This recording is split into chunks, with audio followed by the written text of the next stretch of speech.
Welcome all my lovely goblins and ghouls of the internet. I am Hanyo, your demon cinephile, and an hour or so ago, I just finished the last episode of Talamasca season one, and this is definitely season one. This is in a short mini series now. They are hoping for season two. They left two or three particular big breadcrumbs, or actually no, four. Is it four? Big breadcrumbs of what the next season will entail. Or if this doesn't come back, they're definitely the answer will definitely be revealed in Mayfair, which is season 3 or 4, or they might try to trinkle it into the Vampire Lestat. So the episode picks up not long after the last episode. Doris, she sees her coven's gone, and she kind of bolts. She's trying to run away, get away from Guy. With Jasper, he and his team are on the boat. They can tell that, yep, the 752 isn't here. It's confirmed that Doris, or not Doris, Olive, or her real name is his inside person. They've been working together trying to find the 752 for whatever their reasoning is. And as Guy and Doris are kind of having a little back and forth, she's finally important. She is finally important. Detective lady, or whose real name is Fringe. It was something, I don't care. She picks up Doris and Guy and brings them in for questioning. And Guy, yeah, he went to law school, and he'll be able to lawyer himself out of this. And this is the one time I actually really like the detective character, because she's actually interacting with the characters we care about, that we know about. And Doris sounded kind of skittish this whole episode, because we're trying to figure out what's her deal. Why does she have the 752 and all this, and bum bum bum bum bum bum. Can you hear the teeth in the background? No, you can't. Okay. Olive, she comes in imitating the M1 M5 agent. And I like how while that's going on, we get the forensic dude. He's finally gets back to his computer, and he sees that Olive's real name, her real ID, or her Talamasca ID. He pinpoints that to all the fake IDs of her that's been spread around. And I thought that was kind of cool. I kind of like that. I'm bringing back to just kind of like spy narrative that we didn't really, I don't know. I about to say we didn't really have, but it hasn't really interested me like up until this scene. But what's getting me was when they kept saying that when they were in the third what's what am I looking for? The third set of DNA that they found in Kevin's apartment. It didn't belong to Guy. Yeah. It was all connecting back to Helen, which just makes sense because Helen probably, or we learn later on, Helen was not in the UK when Kevis was killed. There's no reason why her DNA would be there. And as Olive gets them off, she's escorting them. They bring them back to her van. I think it was Jasper's human buddy was there, or something, I couldn't tell. But yeah, they kidnap Doris. They're about to drive off because Olive sees that she has the 752 in her backpack. So while they're driving off, Guy and Olive get into a knife fight. So I'm guessing is a normal occurrence in London, from what the memes tell me. And as this going on, the van crashes. Doris gets out, and Doris is revealed to be a a vampire, which is okay. Which I guess kind of makes sense. You never seen. I don't think we've seen Doris out in the sunlight, and I saw some particular pictures on the Immortal Universe Twitter where people are noticing Doris has some weird looking fingernails, which I didn't particularly notice because I don't. It didn't pick me up in the show. I guess I'll look for that in the rewatch. But yeah, but Doris was the vampire this whole time. She was not a witch. Which, I'm trying to think. Was there a point in where she was interacting with a coven where that might have been hinted at? I can't think of it. But whatever. So you get probably the best scene in the episode, or guy, he just stops Doris like, no, enough of the bullshit, enough of the hiding, enough of the lies. Just tell me what the hell is going on. Can you please do that? Just tell me. I deserve at least to know the truth.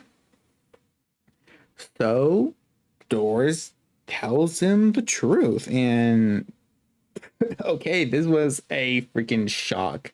All right, so it turns out Doris is Helen's sister. Now, I know I said in episode 4 that I thought we met Helen's sister because we met that one woman with psychic abilities. I'm not sure why I thought that was Helen's sister. I guess the actresses just look it's very similar to me.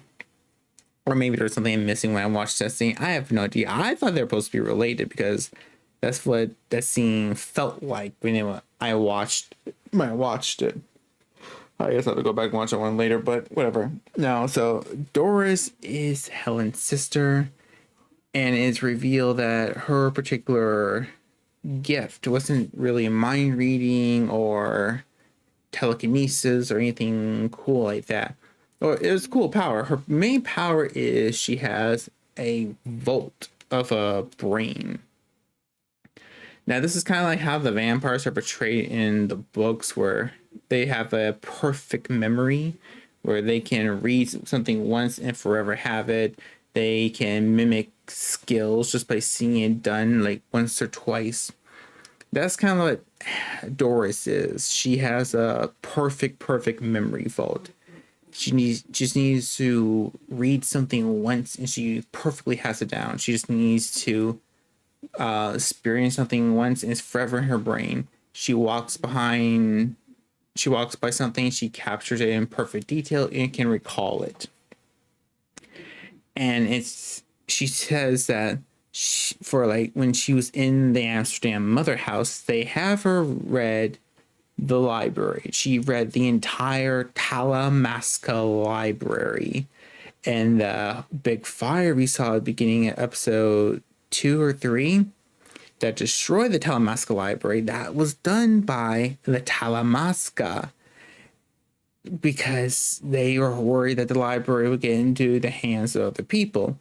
So they made a new library. They made a perfect backup storage that could never be basically lost or turned to them or turned against them. And that was Doris. Doris is the 752. And when she was fully grown, because we saw this in the prologue, when she was grown enough, they basically blackmailed a vampire to make her. So now that she's immortal, they forever have that knowledge for themselves. All right, so this was a freaking perfect reveal. I love this scene, and I really do like how Doris actor plays it, because I feel like I've been shitting on this woman the last couple of videos. No, she is doing a good job with what the script is giving her. I just think the script is shit and rushed. No, but how she delivers these monologues and the emotion she is projecting behind her words, all great, all perfect. I just wish we got a little bit more of this in the previous episodes. I wish we had more time to develop her. Because let's think, she's not in episode 1 or episode 2. She pops up briefly for episode 3, and then she's has like few minutes in the last episode. She's the main character in episode 4, episode 5, and now she's the main character here.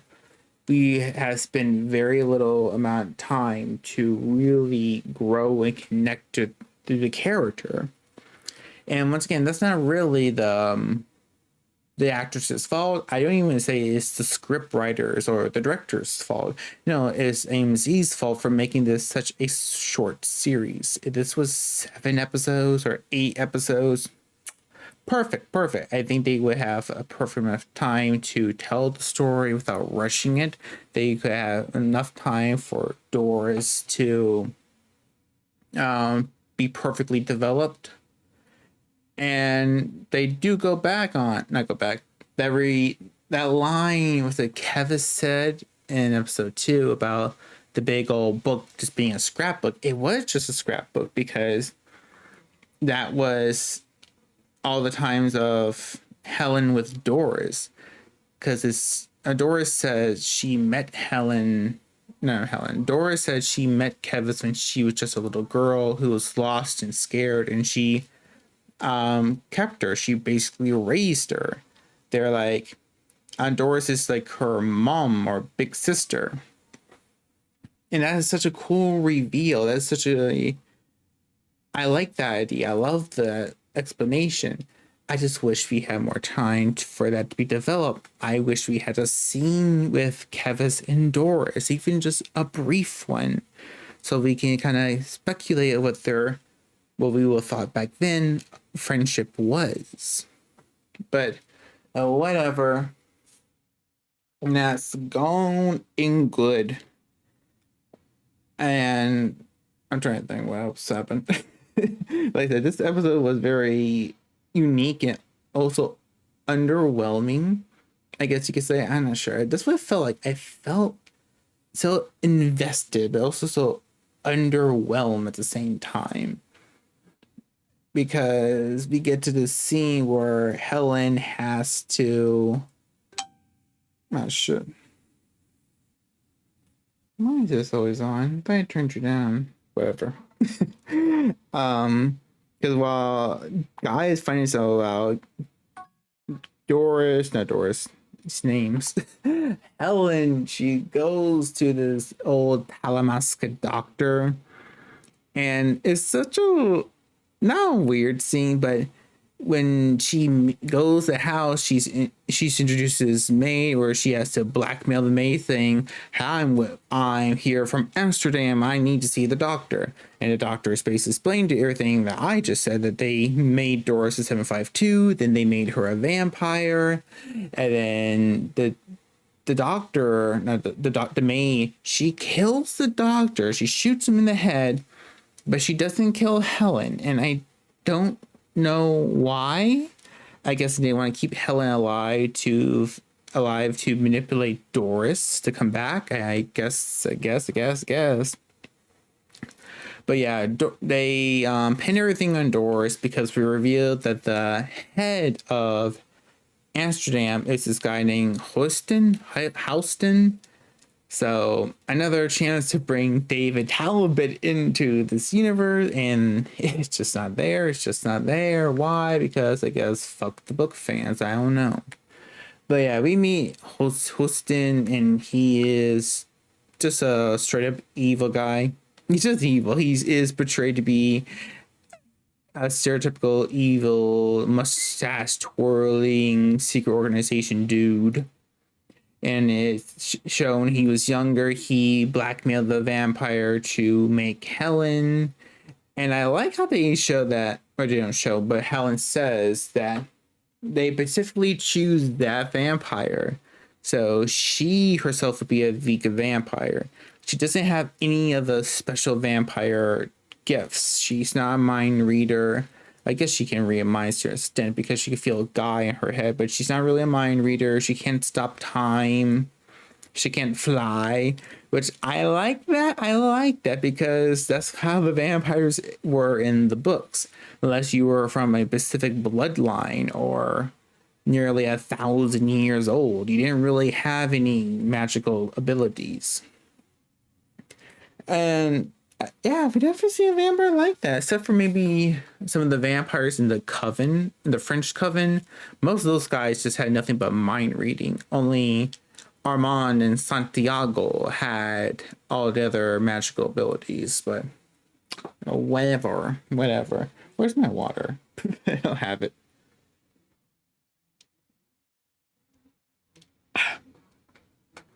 But yeah, so they frame Helen for everything, trying to arrest her, trying to get her back in the clutches of Amsterdam, to guessing to get Doris. And they even said that they're just gonna kill Guy because they don't need him anymore, which shows that Amsterdam knew 100% what Helen was doing. They knew about Guy. They probably know about Guy's mom.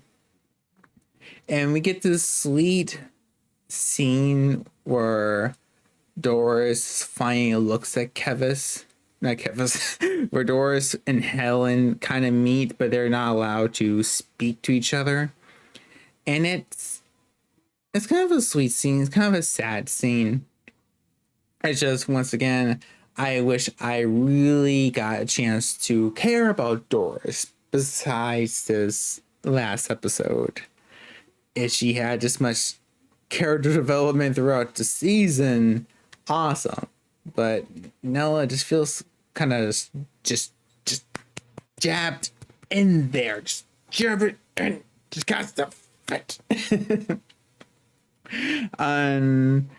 Yeah, so we had this kind of fun little spy scene where Helen turns herself into the police, but before that, she bumps into this lady, and Guy, either through his training or through his mind reading, he knows that Helen slipped the fake passports onto this woman. Guy bumps her, pickpockets the fake passports, and then him and Doris are on a boat, I'm guessing to America, I forgot where. And as they're sailing off, Doris says, I think I can help you find your mother. And there's a TALAMASCA agent working for Amsterdam on the boat, and the season ends. That's the end of the season. Really. But we do get some more revelations, I guess, with Jasper. He's mostly fully healed now. Owen finally grows a backbone and tries to stand up to Jasper. Jasper just kills him. I mean, thank goodness, that character is annoying. But as that happens, Amsterdam raids the Linden Mother house. They put the iron chains on Jasper. And yeah, I guess iron does drain the vampire's abilities in the Anne Rice verse. Because like I said, I only read up to the vampire Armand. I have not read the other ones yet. And I'm guessing, and from what I was able to read, that is a weakness that was explained upon in like one of the last few books. So that's on me from criticizing episode 4. So yeah, because that just is a weakness for these immortals. But yeah, they iron Jasper up. They set flames to all the mutant revenants. And sometime later, Olive comes by. She finds everyone dead. She finds the clicker, and Checkers is there, and she's able to calm him down, probably get him to listen to her. So she's still a big old threat. For what, I have no idea. I'm not exactly sure what her deal with Jasper was. Were they on the same page on what to use the 752 with? Were they lovers? Were they best pals? I don't know, maybe we'll learn in a possible season 2. But Jasper is taken to the London mother house. He meets Houston, who is now so old. And I like how the scene, what's the word I'm looking for, throws back to the prologue. I do like this scene. I like how they built the set. It's like a hospital, but instead of being sterile, it has like this teal and greenish hue to it. So it kind of gets this weird sickly feel. I kind of like that set design. I like that set design. But yeah, he unchains Jasper's mouth, not his wrist, and he's like, oh, you and I feel the same way. You feel like there's not enough vampires in the world. And while he's saying that, I was getting really hyped and also concerned because I thought they were going to show that the Amsterdam has those who must be kept. I thought he was about to show us those who must be kept, and they're going to do this huge deviation from the novels. They didn't, thank God. But no, they show kind of like how they show this person, and they are covered up how Doris was covered when she was made a vampire.